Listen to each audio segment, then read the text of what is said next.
ایسا کون سا عمل ہے جو ہر نماز کے بعد صرف 7 بار پڑھا جائے؟ اپنا ذاتی گھر حاصل کرنے کا خاص وظیفہ۔ آئیے حبیب اتاری صاحب کے بیان سے اس وظیفے اور اس کی اہمیت کے بارے میں جانتے ہیں۔ واقعہ ہے ایک شرابی کا، اور اس شرابی کی زندگی میں ایک ایسا ٹرننگ پوائنٹ آیا جس نے اس کی زندگی کو بدل کر رکھ دیا اور کہاں پہنچا دیا۔ بہت امیزنگ اسٹوری ہے۔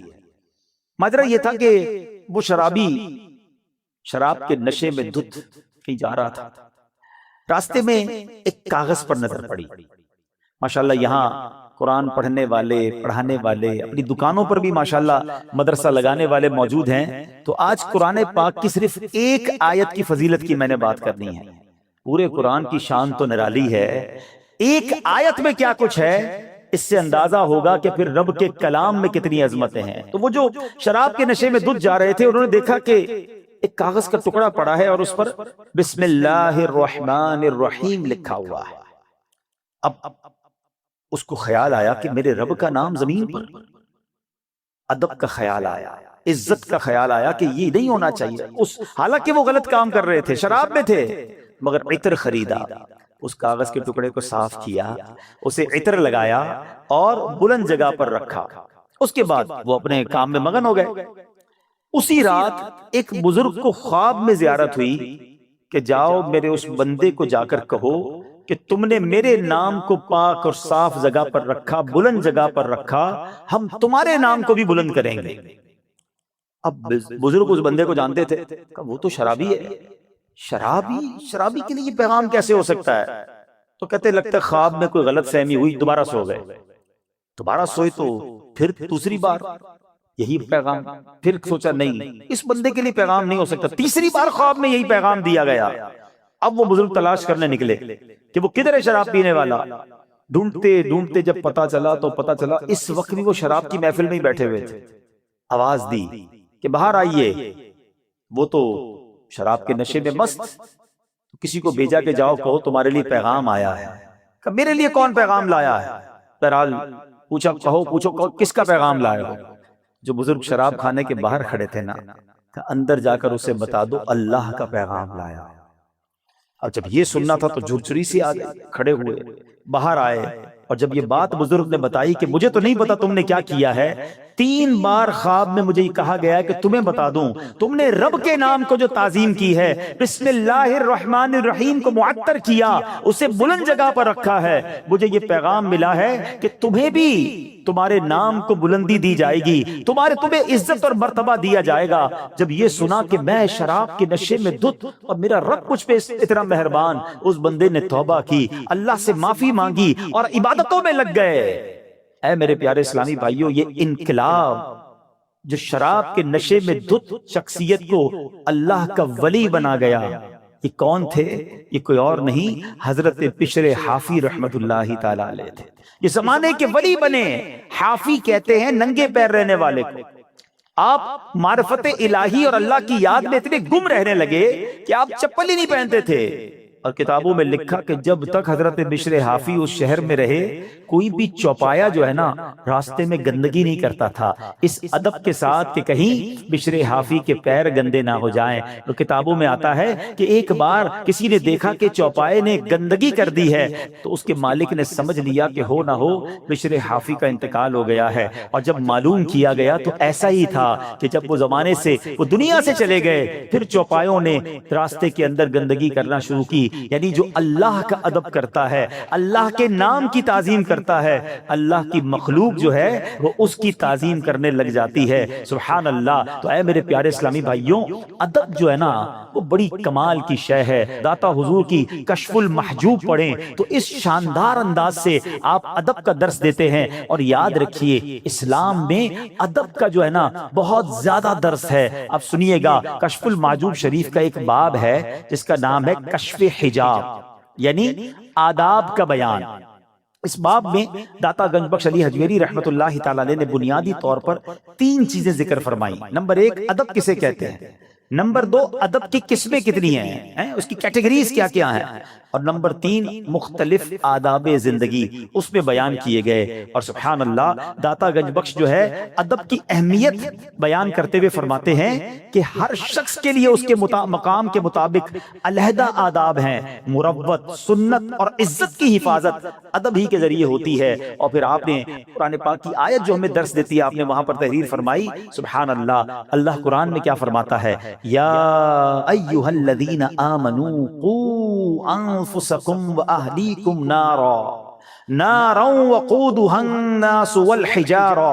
اللہ قرآن میں فرماتا ہے اے ایمان والو اپنی جانوں اور اپنے گھر والوں کو اس آگ سے بچاؤ جس کے ایندھن آدمی اور پتھر ہیں. اب بچانے کا طریقہ کیا ہے؟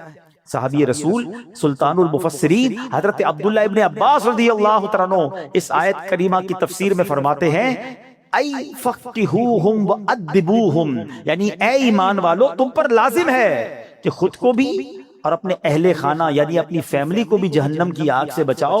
مگر یہ ہوگا کیسے؟ تم کس طرح خود کو اور اہل خانہ کو آگ سے بچا سکتے ہو؟ اس کا طریقہ یہ ہے فقہوہم، خود بھی علم دین سیکھو، دین کی علم حاصل کرو، اپنی فیملی کو اپنے بچوں کو بھی دین کی سمجھ عطا کرو.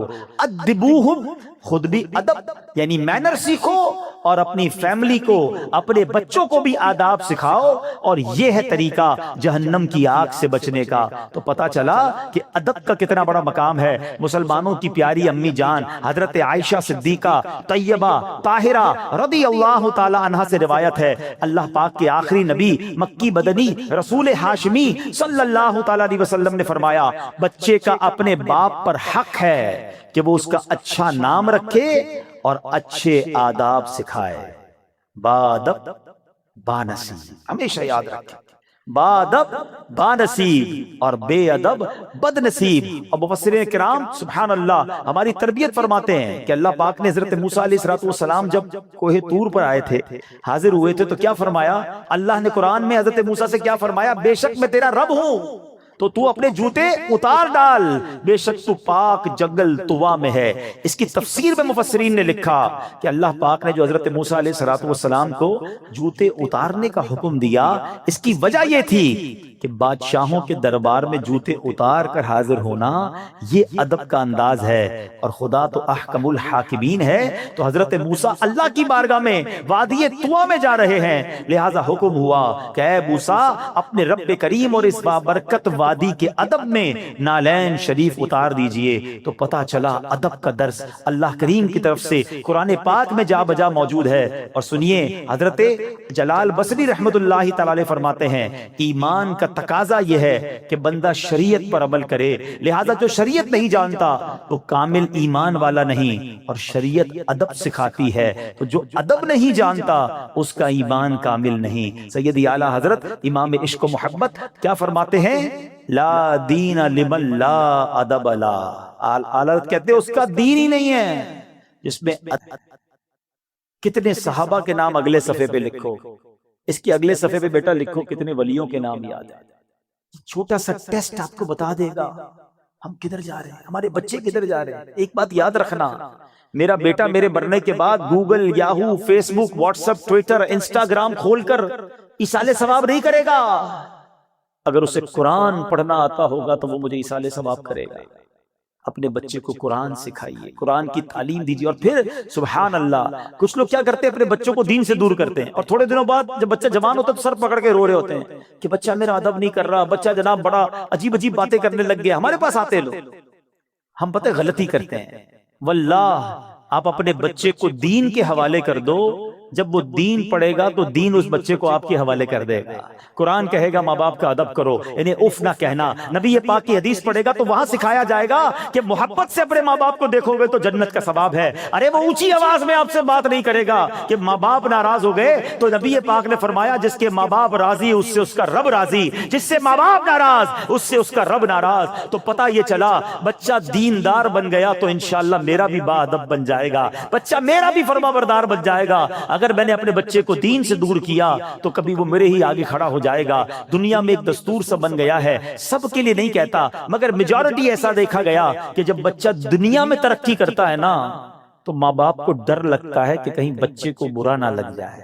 بڑا افسر ہے، بڑا جناب نام والا ہے، بڑی ڈگری والا ہے، سب کے لیے نہیں کہہ رہا ہے۔ ماں باپ ڈرتے ہوئے بات کرتے کہ جناب برا نہ لگ جائے، اور جب بچہ دین میں بڑا ہو جاتا ہے نا، عالم بن جائے، مفتی بن جائے، تو اب اس عالم اور اس مفتی کو ڈر لگتا ہے کہ کہیں میرے ماں باپ ناراض نہ ہو جائے۔ یہ فرق سمجھو۔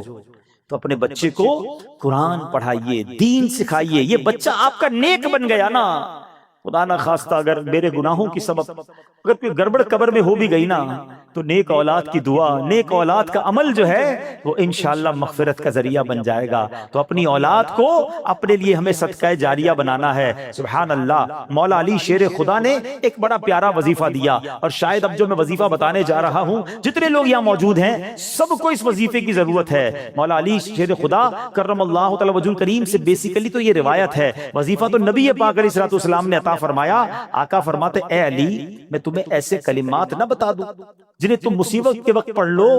عرض کیا حضور ضرور، ارشاد فرمائے میری جان آپ پر قربان، تمام اچھائیاں ہم نے آپ ہی سے تو سیکھی ہیں۔ پیارے آقا علیہ الصلوۃ والسلام نے فرمایا جب تم کسی مشکل میں پھنس جاؤ اس طرح پڑھو، بسم اللہ الرحمن الرحیم ولا حول ولا قوت الا باللہ العلی العظیم، پس اللہ پاک اس کی برکت سے جن بلاؤں کو چاہے گا دور فرما دے گا۔ اچھا، اس وظیفے کو میں نے بھی کئی بار ٹرائی کیا ہے۔ میں نے الحمدللہ پہلے امیر اہل سنت کو دیکھا، مثال کے طور پہ آپ کہیں پھنس گئے، آپ کا ٹریفک میں گاڑی پھنس گئی ہے، گاڑی خراب ہو گئی ہے، فلائٹ کا ٹائم ہو گیا ہے، ٹرین کا ٹائم ہو گیا ہے، اور آپ کو لگتا ہے اب نہیں پہنچ سکیں گے، یا کسی بھی مشکل میں آپ پھنس گئے ہیں، آپ بسم اللہ الرحمن الرحیم ولا حول ولا قوت الا باللہ العلی العظیم، پھر آپ دیکھیں مشکلیں کیسے آسان ہوتی ہے۔ اب مثال کے طور پہ کوئی چیز گم ہو جائے، قرضہ آ جائے، کاروبار میں کوئی نقصان ہونے لگے، کوئی چیز میں گڑبڑ ہو جائے، کسی بھی پریشانی میں ہیں، آپ یہ وظیفہ یاد کر لو، ذرا مل کے دوہرا لو، بسم اللہ الرحمن الرحیم ولا حول ولا قوت الا باللہ العلی العظیم۔ تو یہ بڑے کمال کا وظیفہ ہے۔ اچھا، اب بیماری کے بہت ساری بیماریوں کا علاج ہے، آخری بیان کے اینڈ میں ایک دو باتیں تاکہ تعویذ وظیفہ بھی مل جائے، آپ کو فائدہ رہے گا۔ ایک شخص کو بخار آ گیا تو حضرت شیخ فقی ولی عمر بن سعید رحمۃ اللہ تعالی کی ان کی عیادت کے لیے آئے، جاتے ہوئے ایک تعویذ عنایت فرمایا کہ کھول کر مت دیکھنا۔ ان کے جانے کے بعد اس نے تعویذ پہنا تو بخار فوراً چلا گیا، اس سے رہا نہیں گیا، اسے تعویذ کھولا کہ ایسا کیا لکھا کہ یوں بخار چلا گیا، تو اس میں بسم اللہ الرحمن الرحیم لکھا تھا۔ دل میں وسوسہ آیا تو یہ تو کوئی بھی لکھ سکتا ہے، ابھی عقیدت میں کمی آئی تو فوراً بخار بڑھنا شروع ہو گیا۔ ٹیسٹ کرتے نا لوگ، اللہ والوں کا بھی ٹیسٹ کرتے ہیں، ایسے بھی لوگ ہیں۔ ابھی اس نے سوچنا شروع کیا تو بخار بڑھ گیا، پھر حضرت کی بارگاہ میں دوڑا گیا کہ حضور معاف کر دیں، میں نے تو جو ہے وہ تعویذ کھول دیا تھا، تو آپ تو اللہ والے تھے، آپ نے دوبارہ تعویذ لکھ کر دیا۔ اس کے ہاتھ جیسے ہی اس کو باندھا تو پھر اس کا بخار چلا گیا۔ اب کی بار دیکھنے سے منع کیا، مگر ڈر کے بارے کھول کر نہ دیکھا، بالآخر سال کے بعد کبھی جا کے کھول کر دیکھا تو اس میں بسم اللہ الرحمن الرحیم ہی لکھا ہوا تھا۔ تو سبحان اللہ، اس کی خوب برکتیں ہیں۔ اور بتایا گیا کسی کی نکسیر پھٹ جائے نا، بعض اوقات خون نکل رہا ہوتا ہے، تو پیشانی سے بسم اللہ الرحمن الرحیم لکھنا شروع کرے اور ناک کی نوک تک، یعنی یہاں سے لکھنا شروع کرے اور یہاں تک ختم کرے، تو انشاءاللہ عز و جل اس کی جو ہے وہ خون آنا جو ہے وہ بند ہو جائے گا۔ بہرحال بہت سارے وظائف ہیں، ایک اور وظیفہ آخر میں لے لیں۔ جو شخص، بہت سارے ایسے لوگ ہوں گے جو کاروباری مشکل کا، آج کل مہنگائی بھی بہت ہے، گزارا بھی نہیں ہو رہا، تو غور سے وظیفہ لے جائیں، کل سے کرنا شروع کر دیں کہ جو شخص طلوع آفتاب کے وقت سورج کی طرف رخ کر کے بسم اللہ الرحمن الرحیم 300 بار اور درود شریف 300 بار پڑھے، اللہ تعالیٰ اس کو ایسی جگہ سے رزق عطا فرمائے گا جہاں اس کا گمان بھی نہیں ہوگا، اور روزانہ پڑھنے سے انشاءاللہ عز و جل 1 سال کے اندر امیر و کبیر ہو جائے گا۔ وظیفہ پھر ریپیٹ کر دیتا ہوں، غور سے سن لیں۔ پہلے فجر کی نماز ادا کرنی ہے، اس کے بعد جب فجر کا وقت ختم ہونے لگے تو سورج طلوع ہوتا ہے، سورج طلوع ہونے کا وقت ہے، اس وقت آپ نے سورج کی طرف رخ کر کے ہاتھ میں تسبیح لینی ہے، 300 بار بسم اللہ الرحمن الرحیم، 300 بار درود پاک انشاءاللہ پڑھیں، اور پھر دیکھیں انشاءاللہ اللہ پاک رزق میں کیسی برکت دیتا ہے۔ تو بہرحال آج کے اس مختصر سے بیان میں ہم نے 2 باتیں سیکھی۔ با ادب رہنا ہے، با ادب لوگوں کی صحبت اپنانی ہے، اور اللہ کے نام کا ذکر کرتے رہنا ہے۔ بسم اللہ الرحمن الرحیم ہر کام نیک اور جائز کام شروع کرنے سے پہلے پڑھنا ہے، پھر دیکھیں اس کی کیسی برکتیں ملتی ہیں۔ اب سوچو بسم اللہ الرحمن الرحیم میں اتنی برکت ہے تو پورے قرآن کا کیا عالم ہوگا۔ مبارک ہو انہیں جو قرآن پاک پڑھنے والے ہیں، پڑھانے والے ہیں۔